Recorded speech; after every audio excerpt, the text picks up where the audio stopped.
Hello and welcome to Gefet in Daf Yomi, a collaboration between Yeshivat Drisha in Kfar Etzion and Hadran B'Daf Yomi. I'm Yael Shimoni, and today we'll be learning about Simchat Beit HaShoeivah. Again, we'll be learning Rashi and Tosafot, not exactly a machloket, but a nuance which is very interesting between Rashi and Tosafot, and we'll take it another step further. So before I continue, I just want to congratulate all of you who are coming close to finishing Masechet Sukkah, all of you who have joined now, and Bezrat Hashem will be continuing to Beit, and I'm very happy that now our English broadcast is being part of your learning, and Bezrat Hashem, we hope to continue and finish other Masechtot with you. So good luck to everyone and continue enjoying. May this limud take you into the Chagim of Tishrei and into Sukkot with a different spirit. So let's continue. Simchat Beit HaShoeivah. The Gemara is starting a new perek, we're perek Hechalil, and the Mishnah says the following: Hechalil chamisha v'shisha, zeu hechalil shel Beit HaShoeivah, she'eno doche lo et HaShabbat ve'lo et Yom Tov. The Mishnah is using a code and is translating itself Hechalil chamisha v'shisha. Hechalil, that's a code. Explains the Mishnah, zeu hechalil shel Beit HaShoeivah. The Chalil is a flute. A flute, what flute is this? It's the flute of Beit HaShoeivah, Simchat Beit HaShoeivah. What's Chamisha v'Shisha? She'eno doche lo et hayom tov ve'lo et haShabbat. Explains to us Rashi, this flute of Simchat Beit HaShoeivah would be played all the time, except for in 2 days. If Shabbos came, you can't play the flute. Yom Tov came, you can't play the flute. So sometimes you have Chalil playing for, a flute playing for 5 days, and sometimes for 6 days. The Gemara takes this Mishnah and surprises us. Let's see the surprise. Before we read the Gemara, just let's think a moment. We all know what is Simchat Beit HaShoeivah. We know this name. We've heard it many times. We know that we're supposed to be sameach, especially happy on Sukkah. And we know that in the time of Beit HaMikdash, there was a special korban of water that you would put on the Mizbeach. But here the Gemara is saying that there is a machloket regarding the name of this simcha. Itmar, Rav Yehuda v'Rav Eina, chad Tanei Shoeva, chad Tanei HaShoeivah. Two Amoraim, Rav Yehuda and Rav Eina, are dealing with the name. One of them says the name is Beit HaShoeivah, like we call it, but another one says, no, it's a different name. Simcha HaShoeivah, an important simcha. What's this? I've never heard that there's an important simcha. I've never heard anyone call Simchat Beit HaShoeivah an important simcha. That's a surprise in the Gemara. Let's continue and see what Mar Zutra does with this machloket. Amar Mar Zutra, man de Tanei Shoeivah lo mishtabesh, uman de Tanei HaShoeivah lo mishtabesh. Says Rav Zutra, everybody's right. The one who says Shoeivah is not making a mistake. The one who's saying HaShoeivah is not making a mistake. Why? Each one of them has a source. The one who says Shoeivah, the source is a pasuk, Ushavtem mayim besason. One who says HaShoeivah is also not wrong. Why? Because Rav Nachman said, Mitzvah HaShoeivah yuba misheshet yemei bereshit. So, everybody's right. We're really Jewish. There's a famous joke. A rabbi is dealing with a question that comes to him. He says, you're right. His wife comes to him and asks him, how can both sides be right? And he says, you know what? You're also right. So, that's what Mar Zutra says. Everybody's right here, Rav Yehuda and Rav Eina. We want to look at what Rashi does with this passage. So Rashi explains both names, Shoeivah and HaShoeivah. What does Rashi do? When Rashi is explaining Shoeivah, he does it in the Mishnah. He says, what's Beit HaShoeivah? Beit HaShoeivah is Pshat. What do you mean Pshat? We have a special mitzvah, Nisuch HaMayim, the korban of the water. And how do you get the water? You have to shoev the water. You have to take it out of the stream.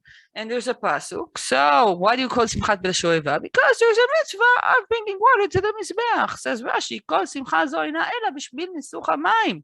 K'de mefaresh, ushavtem mayim b'sason. What does Rashi say about mitzvah HaShoeivah? Rashi says, you want to understand mitzvah HaShoeivah, you have to go back to Daf Memtet. When I read Daf Memtet, I'm reading a passage that sounds like a passage from the Zohar. It sounds like hardcore sod. Let's read it, just part of it.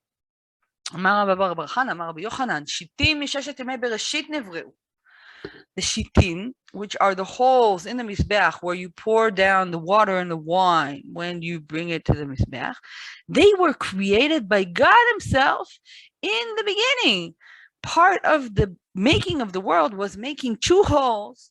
And if you read the entire passage, you'll see two holes that go down from the Mizbeach down to the Tehom. What's the Tehom?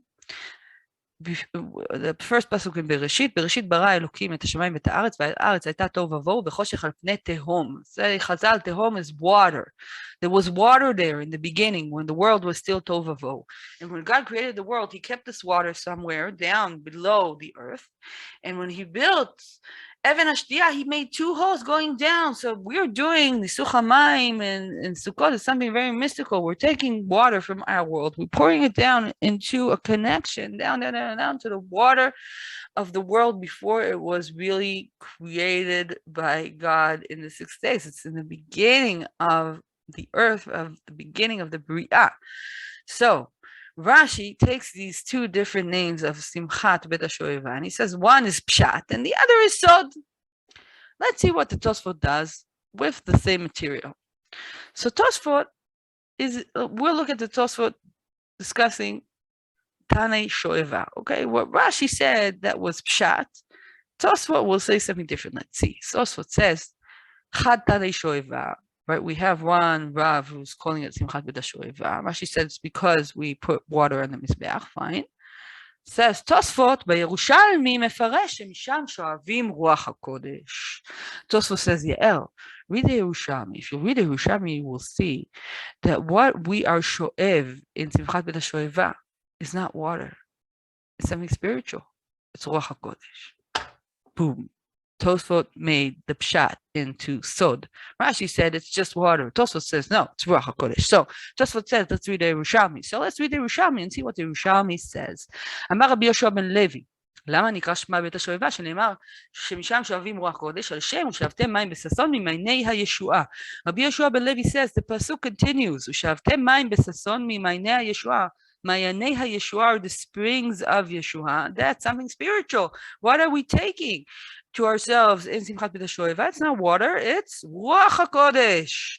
Continues the Gemara and says, Amar Rabbi Yonah, Yonah הנביא, בן אמיתי היה מעולי רגלים, היה ונכנס לשמחת בית השואבה ושרתה עליו רוח הקודש.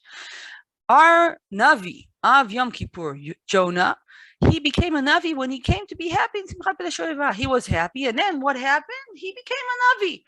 Let's continue and see something very important that the Yerushalmi says. The Yerushalmi says, how did that happen? ללמדך שאין רוח הקודש שורה אלא הלב שמח. The Yerushalmi here does something very interesting. Let's just say it a little more exact. Rashi said, when I do a mitzvah, I am happy, right? I put water in the mizbeach and then I'm happy. The simcha is because of the mitzvah, said Rashi. Here, what does the Yerushalmi say? Because of the simcha, you get ruach hakodesh. So the simcha is not a result in the Yerushalmi. The simcha is the tool, is the way to get to ruach hakodesh. So let's sum up the difference between Rashi and Tosafot, and actually between the Bavli and the Yerushalmi. The pasuk shavtem mayim besason. Shavtem mayim. Rashi says shavtem mayim is she'iva of water. What does Tosafot say? No, it's not water. It's ruach hakodesh. What is besason? Rashi says besason is what happens after you make a mitzvah. What does the Yerushalmi say? No, besason is the tool, is the vessel in which we can be shoev ruach hakodesh. So after we saw this, let's just go into another parshan of the Yerushalmi that asks a very nice question. That's Alei Tamar, which is an Achron who asks many questions, gives many beautiful answers on the Yerushalmi, and he asks, I have a problem, it's kashe. How can the Mishnah speak about Ruach HaKodesh? We're talking about the second temple. There is no Nevuah anymore. We know that from Masechet Sotah. We have no Nevi'im, and the Mishnah is talking about the Simcha and Beit Sheni. So how could this be? Says Alei Tamar, I have to tell you something about Ruach HaKodesh. Ruach HaKodesh is not just Nevuah. There are 3 levels of Ruach HaKodesh. The first Ruach HaKodesh is indeed to become a Navi, but the second Ruach HaKodesh is Bat Kol, and the third Ruach HaKodesh is Atzilut Elyon Shel Ruach Elohi. There is a atzilut, a feeling, a gift of Ruach of God. And that exists, says Alei Tamar, also today. It exists always. And that's what we're trying to reach in Simchat Beit HaShoeivah. When we're happy in Simchat Beit HaShoeivah, we're creating a vessel that will help us take into ourselves this Ruach HaKodesh that exists all the time, even though there is no Nevuah today. So let's sum up what we saw. We saw that Simchat Beit HaShoeivah we thought was a name that means just a description of a mitzvah, but that we don't do anymore because we don't have a mizbech anymore, a mitzvah that was. And when they did the mitzvah, we were happy. That's what Rashi said. But Tosafot told us, no, look at the Yerushalmi. And there we hear that we have to be happy in order to do Sho'evah, in order to create a vessel of happiness that will allow us to receive Ruach HaKodesh. And Aliyah Tamar said that's what happens also today, even though we don't have a Mizbeach, even though we don't have the water, and even though we're not Nevi'im. That is still what we do in Sukkot. We build a vessel of happiness so we can get Ruach HaKodesh.